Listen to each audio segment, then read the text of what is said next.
बिस्मिल्लाहिर्रहमानिर्रहीम। उर्दू ड्रामों के मशहूर राइटर खलीलुर रहमान कमर साहब लिखते हैं कि मैं जब छोटा था तो बड़ा अनापरस्त था। गुर्बत के बावजूद कभी भी इस्तेमाल शुदा या लंडे के कपड़े नहीं पहनता था।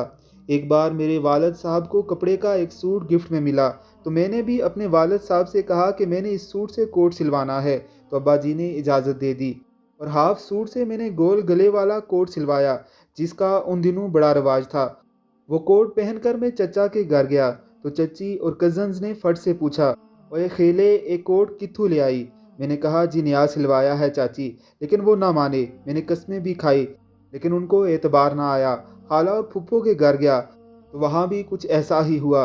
मैं घर आया और कोट उतार कर फेंक दिया और रोने लग गया। घर के हालात कुछ ऐसे थे कि कोई भी मानने को तैयार ही न था कि हेला भी नया कोट सिलवा सकता है।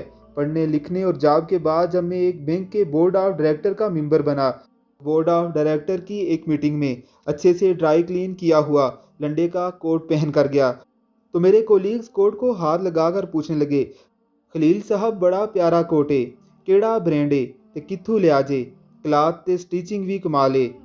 मैंने बिना कोई शर्म महसूस करते हुए कहा, भाईजान लंडे चू ले आए, लेकिन वो ना माने। मैंने कस्में भी खाई, फिर भी उनको एतबार ना आया और अब की बार मैं रोने के बजाय हंसने लग गया था। सच ये है कि ये माशरा बड़ा मुनाफिक है, गरीब के सच पर भी एतबार नहीं करता और अमीर के झूठ पर भी सदाकत की मोहर लगा देता है। यहाँ लोगों की नहीं, उनके बैंक बैलेंस की इज्जत होती है।